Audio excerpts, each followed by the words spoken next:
Good morning everybody. Myself Dr. Manjari Kulkarni, Coordinator of HECT Committee, under which this webinar series is conducted, and HOD of Dravyagun Department of MES Ayurved Mahavidyalaya Lote Khed, warmly welcome all of you in second day of National Web Seminar Series on Post-COVID Management with Ayurveda. It's my great pleasure to introduce all of you with today's eminent speaker, Dr. B.S. Prasad, Principal of B.M. Kankanwadi College, Belgaum, Karnataka. Sir accomplished Ayurveda career which reflects 30 years of experience in various fields of Ayurveda like clinical practice with super specialization in male infertility, Ayurveda research, teaching, medicine manufacturing and administration. Sir has received numerous awards like Ayurveda Ratna in 2008, Teacher of Teacher Award in 2014, Ayurveda Shri Samman in 2013 and Best Teacher Award for the year 2012-13. Sir is Dean Faculty of Ayurveda, KL University. Apart from this, Sir is member in so many committees like Member of Board of Management, KL University, Belgaum, Member of PhD Committee, RGUHS Bangalore and Goa University. He is also member of Board of Studies, Clinical Goa University, Goa and Amruta University, Kerala. Member of Ayush Education Committee, National Education Policy 2017-18. Member of Ayush Grid Ministry of Ayush, New Delhi. Member of WHO Working Group Developing Benchmarks for Practice of Ayurveda and Panchakarma. Member of Scientific Advisory Committee, Gujarat Ayurveda, Jamnagar. Member of Scientific Advisory Committee, ICMR, Belgaum. Member of PhD Committee of Goa University and RGUHS 2. He is Chairman of Scientific Advisory Group, Clinical Research, CCRAS, New Delhi. He is expert member of NAC Manual Preparation 2019. He established Ayurtech Incubation Center. Recently, Sir was selected as member of Task Force Interdisciplinary Ayush Research and Development of SARS-CoV-2, Ministry of Ayush, Government of India, dated 2nd April 2020. Sir has lot of research experience as investigator, principal investigator and co-investigator. Sir has guided 6 PhD students. 70 articles have been published by him. Sir has delivered more than 180 scientific deliberations.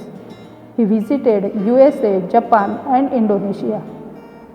This is the brief introduction of the today's eminent speaker. There is no doubt from Sir's lecture we will get proper direction and guidance regarding post-COVID management in Ayurveda. Now I hand over the mic to Dr. Prasad Sir to deliver his today's lecture. At the outset, let me congratulate and compliment the management, principal and staff and the organizing committee for taking up a very good topic when the whole world is under the COVID lockdown, thinking of the COVID. But the college has thought of one step ahead and planned for post-COVID management. It's very appreciable and I have to appreciate once again. Also special thanks to Dr. Manjari, who is the alumni of our institution, for pursuing me and then making me to be one of the speakers for this seminar. Coming to today's topic, preventive care in Ayurveda practice after COVID-19. We can see in Puranas about the Rakshasas, where they are able to modify their shapes, change their shapes and can go for severe destruction. The same way, if you see the corona, it is modifying its shapes a lot. It has become very difficult to diagnose and is having destruction across the globe. And even for example, Mahishasura, if you see, at that time all the devatas ran into hiding. The same way now you can see that all the temples are closed down every maybe temples, masjid, churches, everything is closed down. We can say God went into lockdowns also. Maybe that is a Purana fantasy or story, we don't know, but whether it is scientific or not. But the present day, we can see the same conditions, and probably because of the different picturization, where the bhutas or the we call it demons, rakshasas, etc. The big, larger scale we visualize, and when we Ayurveda tells Bhuthabhishanga Jwara, it was wrongly attributed, and now we are understand that is because of microbes. Bhuta is a microbes, wherein even the Karkatopakhyan, if you see, and where again the Karkati, the Rakshasi, is capable of modifying its shapes a lot and then go for destructions. Likewise, the way anyway, there is just a point of curiosity. I'm just mentioning that one. And the same way, in the present days, if you see, everything is into lockdown, and the corona, the very minute organism structure, it is causing a lot of destruction. The whole all science and the medicine with the technology that people are able to do in front of the small corona. This has shaken the world now. That anyway, now of the post COVID, how we need to manage through Ayurveda. That is my topic, and other people has spoken about the management, etc. I'm dealing just the post COVID preventive care. I would like to classify the people after COVID-19 in terms of there is a tested positive for COVID-19 and got treated, in that uncomplicated and complicated two categories. And next one is not tested positive for COVID-19, normal population and vulnerable population. And over and above, and then post COVID, how the medical practice will be there. So these are the broad headings which I'm going to deal or discuss with you people. Coming to tested positive for COVID-19 and who got treated. To the present knowledge, as I mentioned, every day we are getting updated science. So till we have not understood completely the virus, the COVID-19. However, with the present existing knowledge, I can say that virus positive even after resolution of symptoms up to 8 days. In the complete remission of symptoms up to 8 days, the virus may be present in that one and may give a positive result also. And no human reinfection with SARS-CoV-2 have been confirmed it. The reinfection, what we say that again they are getting tested positive. That is not very confirmed it, because one is evidence of reinfection typically requires one is a culture-based documentation of new infection. Whether the new infection is real or not, we need to have a culture-based documentation is required, and then clearance of the preceding infection. So the primary infection has to be cleared. We have to have clear evidence for it, and then reinfection we have to have a culture-based documentation. Then we will be able to say very clearly the reinfection has occurred. In the present context, we don't have very clear evidence of that one. It is being reinfected, or the remaining infection itself is giving positive test for COVID-19. Next one is COVID-19 recurrences should be differentiated from secondary complications such as pulmonary embolism or superinfections. So there is a confusion again. Sometimes the superinfections or secondary infections or pulmonary embolism etc. conditions may mimic, and again we may think that COVID-19 has reoccurred, or persistence of traces of viral RNA that can be detected in respiratory samples up to 6 weeks after onset of symptoms is even the clinically cured patients also. Even after cure by clinically, the patients may contain their remnants of RNA virus, so that can be tested positive. So because of all these reasons, it is not very clear whether it is reinfection very clearly, or the existing infection that not at still cleared body and giving tested positive for the COVID test whatever we are doing that one. So next again one more from Ayurveda was the science that can give in very nice way the Jvara Mukta Lakshana. So no other science has described when we say that Jvara has been relieved from the body, but Ayurveda has given that one. One is disappearance of klama and santapa, the complete remission of the fever or the febrileness, and then klama, klamata has reduced it, absence of pain, and then clarity of senses, indriya nirmalyata, and then gaining natural mental faculties. even the natural sattva has been regained normally. So these are the signs and symptoms wherein we can say that the Jwara has been relieved completely from the body. So Jwara Mukta Lakshana is the specialty of Ayurveda. Then we say Punaravartaka Jwara. Again Ayurveda told, so Jwara recurrence or Punaravartaka Jwara. Why it recurs? Why the recurrence happens? One is weakness and dhatukshaya due to prolonged illness. Where the fever continued for some days, so that causes dhatukshaya. And then that is on weakness. In that conditions, again any nidana taken by the individual, it may lead to the reoccurrence of the jwara. Similarly, incomplete elimination of doshas. Doshas has not completely went out of the body, and then dosha undergo paripaka in dhatus.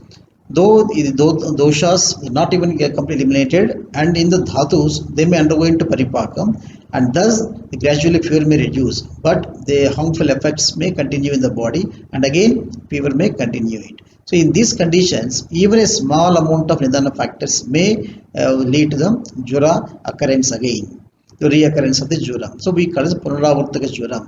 If you see in this one, as in the first slide I told, the why the recurrence or the what the confusion, the recurrence, what the pathophysiology of that one, why it being tested also.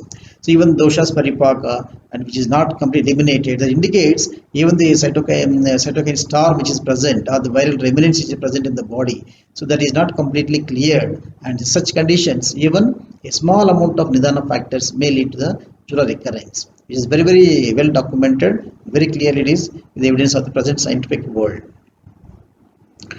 Then Ayurveda also told contraindications during jwara recovery phase. So once jwara is came down and patient is recovering, during that stage, what he has to avoid?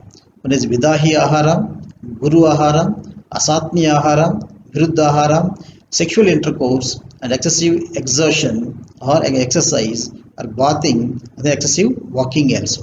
So these all things, that means over exertion and improper diet. These two majorly, if we can see that one is physical exertion, and second one is the diet part and bath, etc. These are the given as a contraindications. The person who is recovering from the fever, they should be contraindicated. Then next question comes, how long we have to contraindicate, how long the patient has to avoid it, which ones? This one. Then exercise, the sexual intercourse, bathing, chankramana, these are to be avoided till he regains the strength. That is the indication given. So till he gains a normal strength, he had to avoid all these physical exercises, physical exertions, till he regains the strength. Otherwise fever may reoccur. And then in the such case, what treatment we have to give? When fever reoccurs, what treatment we have to give? One is, we have to treat on the lines of jwara chikitsa only. So though it is a punaravartaka jwara, it is reoccurrence. Then again we have to understand its stage, its variety, and then severity. Accordingly we have to treat that one. That means again shodhana as per the strength. Many times we have been told virechana. So virechana, better to advise at least mrudu virechana. Again we have to see the strength of the individual before we go for virechana. Mrudu virechana can be given. Maybe even the gandharva castor oil also can be employed. We given 15 ml, 20 ml, and have mrudu virechana. Then yusha, jangala mamsa. That means again here a simple nutrient supplement we need to have. Where there is the dhatu kshaya will be there, and we have nutrient supplement is very much important. So we have yusha or jangala mamsa, and then abhyanga with oils prepared out of jwarahara drugs, utikta dravyas, which are maybe guduchi, nimba, the patola, the vasa, likewise drugs, which are all the jwarahara drugs are there. With that the oils prepared, those oils we have to use for abhyanga. Again, this also, one is the infections may be cleared and the tissues will get a lot of rejuvenation when this one. So there is some little bit controversy there when they tells here there snana should not be given there for certain times. Again here itself the abhyanga is there. So in case of punaravartaka jwara, where the fever as recurrence is there, again the not very severe condition, when the patient the dhatu kshaya is there, angamarda in such conditions, we may go for mrudu abhyanga with the medicine oils prepared out of the jwarahara dravyas. Similar way, Udvartana also told Jwarahara drugs powders, those powders to be taken, and Udvartana can also be given similar way. And then when you go for bath, we have to use the water prepared out of the Jwarahara dravyas. Maybe neem leaves we can add into the water and boil the water. Likewise, the Tikta dravyas can be added into the water, and that water has to be used for bathing purpose now. And over and above, the Dhupa and Anjana has been well highlighted in case of fever management, especially Bhuta Abhishanga Jwara. Abhishanga Jwara, Dhupa is very, very important there. So Dhupa, our Rakshokna Gana Dhupa, the fumigation with these drugs are found to be very, very useful, which is logically also, even the coronavirus is having the lipid coat. When it is exposed to the dhupa, it will be lipid lysis will happen that one, and it will be denatured. It will be no longer will be effective in replicating by itself there. So dhupa is very important, as I have mentioned. Better to have, we have to implement it in our practices dhupa. And continuation of the Pranada Jura treatment. And if at all the Jura resulted after the intake of Guru or Abhishendi or Asatmyahara, then we have to go for Langana Chikitsa. So we either go for fasting or Lagu Ahara we have to give, and the Lagu and Ushnagara Ahara we have to give, and Ushnagara Chikitsas we can give it. So this one, as per the cause, if it is a cause because of the Guru Abhishendi Asatmyahara, then go for Langana Chikitsa there. And say appropriate Jwarahara medicines as per the conditions. Maybe you can have Sudarshan team or Tripura Kirti Rasa or the Shamshamani team. So likewise, whatever the medicines everybody is having their own choice are there. Those drugs can be employed as per the type of Jwara and then stage of the Jwara there. And then Rasayana is very important here. As it is Punavartaka Jwara, the again we again repeat here, that indicates the individual strength is not so good, so he can resist the fever there. He is prone for the fever again. So we need to go for Rasayana. Appropriate Rasayana is very important, as it is Apunarbhava Chikitsa. Rasayana indicates Apunarbhava Chikitsa. Then we need to adopt the Dinacharya. Again, Dinacharya, we cannot give the complete list of Dinacharya as listed in the classics. We have to tailor made that one. We have to customize as per that particular individual, and only it can be employable. So we need to customize Dinacharya and advise that one. And again, Dhupa has to be continued. So then coming to the tested positive for COVID-19, treated cases uncomplicated. So those people who are not having any complications, maybe asymptomatic or mild and moderate cases, and again treated after the end of the treatment, there is no complications at all. In such conditions, we can say avoid nidana of Punaravartaka Jwara. Whatever the Nidanas told that in the previous slides I have shown, those to avoid it. That means Guru, Abhishendya, Ahara, etc., exercise, over-exertion, etc. to be avoided. Then next comes avoid modes of infection.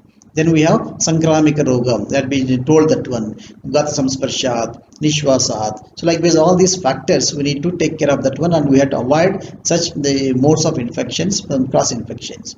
Then customize the Dinacharya. These people has to be, because they are uncomplicated, they are almost normal, but they have to adopt the proper Dinacharya. It is very important.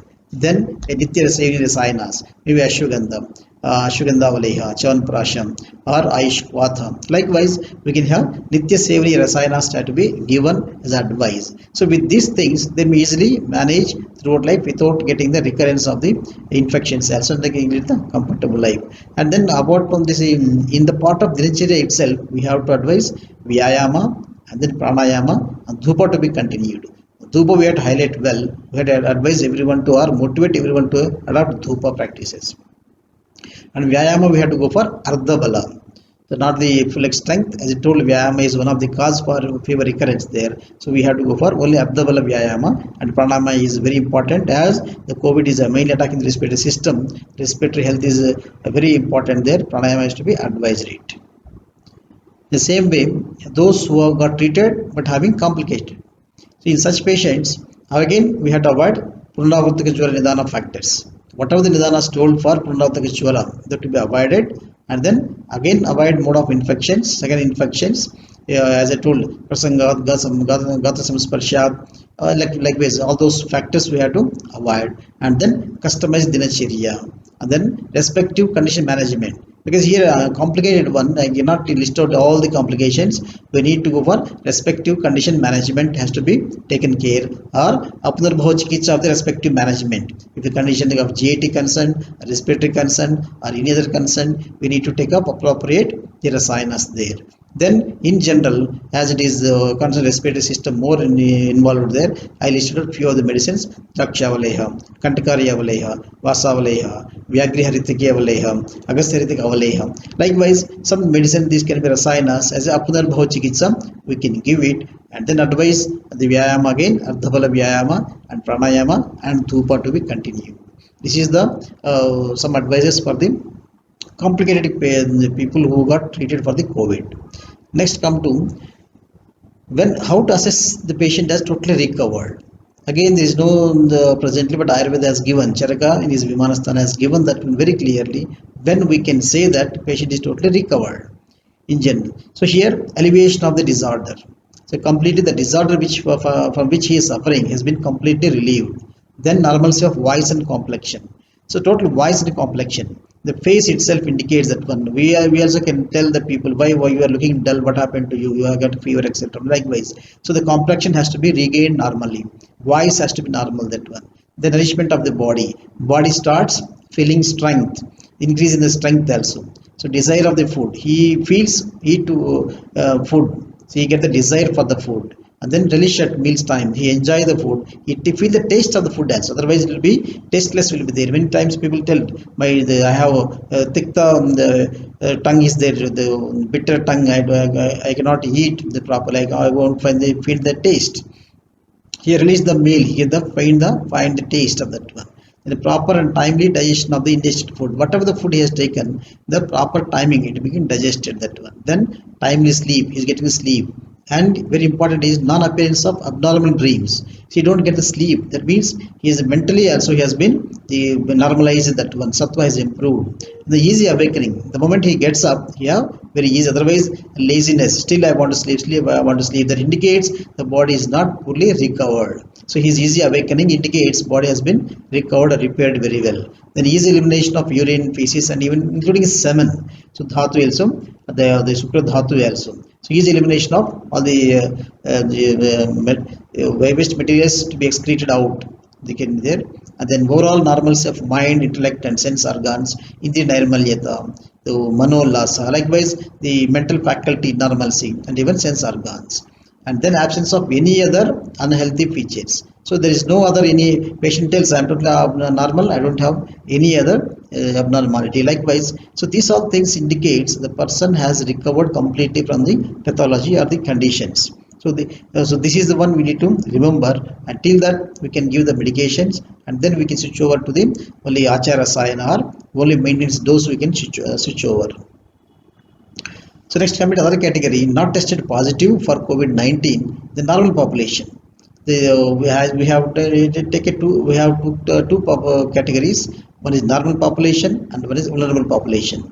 Here, these people are not tested. So they are not tested, and they for COVID, and they are normal population. In such people, the fear complex is more there. So we need to educate modes of infection and prevention, how to take that ones. Then Achara Sayana. That means Sadhurutta, customize Dinacharya. As I told, we need to customize the Dinacharya. If you take a list of the Abhyanga, Udvartana, and then the Anjana, if you list out big list of all the activities to be done, so he cannot go to the duty, he has to perform only Dinacharya only. It is not possible at all. So we need to customize which person individual require what one. So those who are Dadaksha is there, we can go for Udvartana. Those who are overweight, etc., we can go for Those who are Dadaksha, we can go for Abhyanga, and those who are overweight, etc., we can go for Udvartana. Likewise, we need to customize who require what type of the Dinacharya, the components there. Likewise, we need to customize that one. How much one can allot the time for it. Within the time framework, if we are able to do it, then people may follow it. Otherwise, if giving whatever the list given, the classics big list of the Dinacharyas, nobody is going to follow, including our own people, nobody is following that one. Next comes Nitya Sevaniya Rasayana. Maybe in terms of milk or the Ghruta and the madhu or Ghruta itself or any other the diet in the parts of diet only as per the diet only we can have that one or Ardha Shakti Vyayama can be given and the pranayama to be continued and Ritu Shodhanas. This we need to motivate the people to go for Ritu Shodhana, those people who want to avoid recurrence of not only COVID for any other conditions also. And then Dhupa to be continued for every individual. In the home itself, Dhupa can be practiced in the entire home. Next come the vulnerable population. Here in this category you have immune compromised, geriatric population, pregnant women, lactating mothers, children.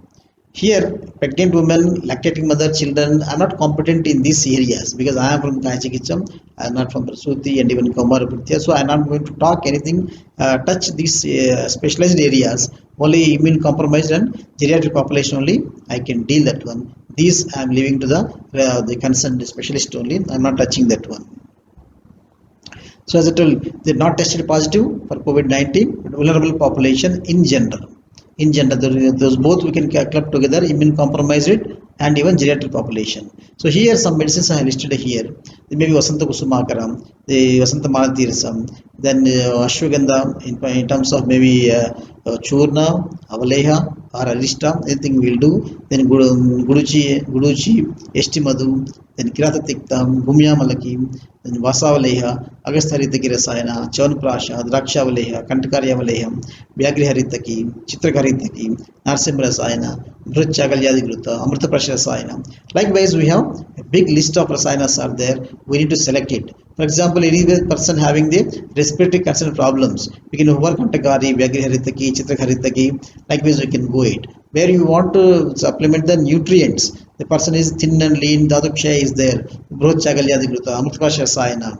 So likewise we need to think of the bronchial asthma having constipation, Agastharitike Rasayana. So then Drakshavale also for respiratory health as well as the nutrient supplement. Chavanprashan, Vaisthapana also for all geriatric people you can advise. Likewise, we can have a specificity by selecting the drugs. Though I give the list here, each have their own role there, where we have to respiratory system boosting, or then in general Vaisthapana Dravyas, or it can be a nutrient supplement. We need to identify the requirement accordingly. We have to prescribe the medicines there. And apart from the patient's management, I also would like to tell about medical profession, how it is going to be there in medical profession after COVID. So what is going to happen is the people, because of the COVID has shown the path, it has given the different dimensional thinkings in the people. So people has understood now how it can also be lived now. Because of now we can say transport has closed down for many months together. No the airlines, no travels, no trains are there, no buses are there. Still people are able to manage now. Meetings are going on. So in spite of the lockdowns etc., things are going on many years. Of course there are difficulties are there, but still it is going on. So it has given a new dimensional thinking in the people now. Even the medical profession also is going to change. A severe change going to be seen there. Because of all these ones, what I forecast is increased awareness and importance for preventive measures. People will realize the importance of the preventive measures and maintaining general health. Definitely they are going to change in the people's attitude. And then technology aided self-assessment. So the already gadgets are coming out. Storage is not accepted widely, but again people may adopt the technology aided self-assessment tools. Maybe even in the Prakruti, assess your Agni, assess your Prakruti, assess your Koshta, assess your health, assess your the Sattva. Likewise, you may have to bring it out. Such things may be well accepted by the public also. They will assess themselves and can consult a doctor there. The handheld gadgets for regular monitoring. Already we have the how much distance we walk out, how much energy we spent on this ones, etc. Even oxygen, how to measure it, come in the mobile itself now. Likewise, handheld gadgets are going to play a major role in most of the monitoring of the regular activities of the individuals or regular physiological aspects of the individual. Then telemedicine. Once it was not accepted, but now the medical field has widely coming up with the telemedicine, which is going to be a bigger way in telemedicine. So we need to adapt the telemedicine techniques and to be the tomorrow's the medical technology, that one. And diet as a medicine. So people may be aware, because of this awareness, people may start designing their diet and go individualized diet management may come there. More of the people may adopt for good dietic habits may be taken there. So we need to consider the diet also. Though Ayurveda part We tell about much about the Patya, but hardly we practice be able to do that one. So it is the right time to relook into our Patyas and bring into the practical way how we can advise to the individuals. And then lifestyle modifications. As we have the Prakriti Sara concept is there, it is very good with us to bring out lifestyle modifications. So we can assess the Prakriti and Sara. Accordingly, we need to bring it out the lifestyle modification. That will be individualized approach will be there. That will be highlighting in the medical field. So we need to bring out suitable models or the packages, whatever it may be there. Those things we need to bring into practices there. So then next one, individualized approach. So we need to, this is going to be hit the medical field now. Individualized approach. Already designer medicines also going to come now. They are thinking of on the basis of the genetic, the preference medicines are going to be designed. So it is not very far away. But we have the lot of things. If unless until we come up with a precise approach, then otherwise we'll be lagging behind again. The medical field may take it forward very fastly there. So we need to adopt all these ones for the futuristic point of view. This is what I want to tell it, and as I tell, this is the right time to promote Urjaskar Chikitsa. As you can see now, people are opting for the health checkups now. Many corporate hospitals, health checkups are going very bigger way. But whereas though we have the Prakriti Sara concept and Urjaskar Chikitsa as first half of the Ayurveda, still we are highlight it and then able to encash that one. So we need to promote Urjaskar Chikitsa in the proper way. Then we can do very well. And so need to develop appropriate modalities blended with technology. So we need to think of blending our technology with our science, then we have to progress it. Otherwise, the technology is going to play a major role in tomorrow's medical field. So if we don't adopt technology, then we will be left behind. So we cannot do that one. So with this, I conclude. Thank you all. Good afternoon, everybody. Respected dignitaries and delegates, today myself, Dr. Yogesh S. Borse, Professor, Department of Shalyatantra at MES Ayurved Mahavidyalaya, is going to deliver vote of thanks for this session of webinar. First of all, I am thankful to our honorable guest speaker, Dr. B.S. Prasad sir, for his illuminating lecture on the burning issue of COVID-19 and Ayurvedic practices. I hope this will be definitely useful for all the delegates in day-to-day practice. Thank you very much, sir. I am also thankful to our respected director, Dr. Shyam Bhakre sir, for giving us opportunity to arrange this webinar. I deliver my vote of thanks to all my colleagues and delegates to participate in this webinar. I request all of you to comment, like and subscribe our channel for further updates. Thank you very much.